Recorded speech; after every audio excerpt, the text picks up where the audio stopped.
বন্ধুসৱ, এয়া মই বীজ সংগ্ৰহত ব্যস্ত আছোঁ, দেখিছেনে? এই গুটিবোৰ একেঠাইতে বহুত গুটি আছে আৰু গজিলেও একেলগে বহুত গুটি গজিব আৰু গজাখিনি ছাগলীয়ে খাব আৰু সিমানতে শেষ, গোটেই কাহিনীটো শেষ হৈ যায়।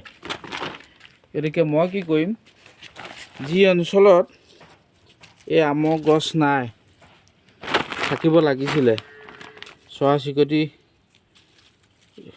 খাদ্য হ'ব পৰাকৈ, মই এই গুটিখিনি সঞ্চয় কৰি আছোঁ আৰু উপযুক্ত মই সময়ত সেইখিনি মই সিঁচিম। ইতিমধ্যে মই বগী জামুৰ গুটি সিঁচিলোঁ, ক'লা জামুৰ গুটি প্ৰায় 2000 ওপৰত গুটি সিঁচিলোঁ। আমৰো সিদিনা 300 অধিক গুটি মই সিঁচিলোঁ। য'ত সিঁচিলোঁ ত'ত ফল মূলৰ গছ নাই। গতিকে মই য'ত ফল মূলৰ গছ লাগে সেই ঠাইবিলাকত মই এই আমৰ বীজবোৰ সিঁচিম আৰু এই কাৰ্যটো মই কৰি বিৰাট আনন্দিত হওঁ আৰু মোৰ বন্ধুসৱকো মই কওঁ, এই কামবোৰত অলপ আনন্দ বিচাৰিব লাগিব। আমি ধন দৌলত, টকা পইচা, গাড়ী ঘোঁৰা এইবিলাকত সুখ আছে, সেইবোৰ মই ৰখা বুলি ক'ব খোজা নাই বন্ধুসৱ। কিন্তু আমি ইমান ধন দৌলত ঐশ্বৰ্য বিভূতি থকা পিছতো মনুষ্যই কিয় আজি জীৱনটো দুৰ্বিষহ হৈ পৰিছে, উত্তাপত কিয় মানুহৰ প্ৰাণ গৈছে? প্ৰকৃতিক চৰাই কোনো চৰম সুখৰ গৰাকী হ'ব নোৱাৰে। গতিকে আমি সুখ স্বাচ্ছন্দ্য এইবোৰ সকলো লাগিব, তাৰ মাজতে লাগিব কি, এই বীজ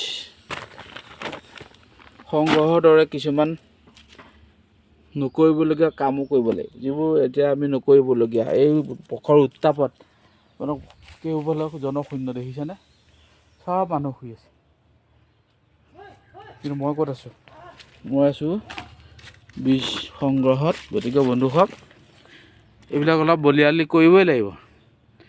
প্ৰকৃতিক আমি আকৌ নিৰ্মূল কৰিবলৈ বহু বছৰ আমি এনেকৈ বলিয়ালি কৰিলেহে আকৌ আগৰ অৱস্থালৈ অকণমান শীতল হ'বগৈ, মই ভাবোঁ। আৰু এটা কথা কি,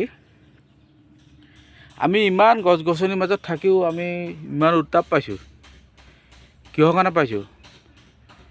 যে পৰৰ কিছুমান মানুহৰ ভুলৰ কাৰণে সন্তানেও দুখ পায়। গতিকে এই যুদ্ধ বিগ্ৰহ, এই মাৰি মৰক, এই যিবোৰ হৈ আছে প্ৰকৃতিত, অমানৱীয় ঘটনা, প্ৰকৃতিয়ে কষ্ট পোৱা, প্ৰকৃতি ভাগি পৰা, এই কামবোৰ কৰি আছে। যিবোৰ বায়ুমণ্ডলত প্ৰচণ্ড উত্তাপিত গেছবোৰ সেই বোমা বাৰুদত উৰি উৰি সেইবোৰ ক'লৈ যাব? সেইবোৰতো বায়ুমণ্ডলত আছে। ঠিক তেনেকৈ এই কামবোৰ কৰি কৰি মানুহৰ এই বাসোপযোগী গ্ৰহটো একেবাৰে প্ৰদূষিত কৰি তুলিছে আৰু বাসৰ উপযোগী কৰি নুতুলিবগৈ এদিন। গতিকে আমি সচেতন মহল, যিসকলে মোৰ কামটো ভাল পাইছোঁ বুলি জনাইছে, মোৰ বোধেৰে তেওঁলোকেও এই কামটোত আগভাগ ল'ব লাগিবই, ওলাই আহিব লাগিব কথাৰ পৰা আৰু অলপ বলিয়ালি কৰিবই লাগিব।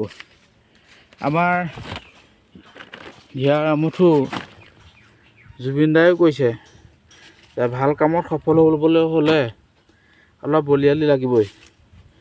এতিয়া মোৰ কাৰণে এইটো এটা ভাল কাম, অতি প্ৰাসংগিক কৰিবলগীয়া কাম এই বতৰত, আৰু মই কৰি যাম। মোক উৎসাহিত কৰা সকলকো মই আন্তৰিকতাৰে ধন্যবাদ জনাইছোঁ আৰু তেওঁলোকেও মোক এনে কাম কৰি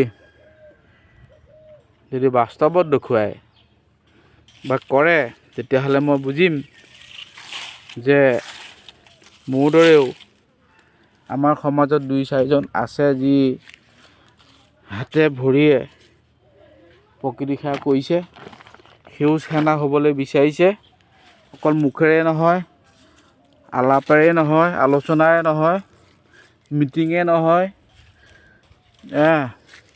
বাস্তৱ ক্ষেত্ৰত কামবোৰ কৰিবলৈ আহিছে। গতিকে আজিলৈ বিশেষ গাই নুফুৰোঁ, মই কাম কৰি আছোঁ। এয়া চাওক, এতিয়া প্ৰায় মই 60-70টা প্ৰায় 100মান বীজ সংগ্ৰহ কৰিলোৱেই। এজোপাৰ তলত আৰু বহুত আম গছ আছে।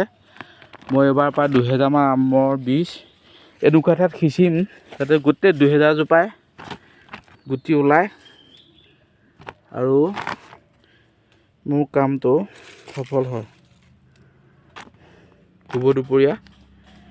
দুপৰীয়া হৈ থকা নাই, আবেলি হ'ল, কিন্তু আজিকালি ৰাতিপুৱাই দুপৰীয়া হৈ যায় আৰু গধূলি আগমুহূৰ্তলৈকে প্ৰায় দুপৰীয়া হৈ থাকে। বেলিটো অকণমান ডুব গ'লেহে আমাৰ অকণমান গধূলি লাগে। সেইটো আমি নিজে কৰি লৈছোঁ। হ'ব, সকলোকে পুনৰ শুভ আবেলি জনালোঁ। ভিডিঅ'টো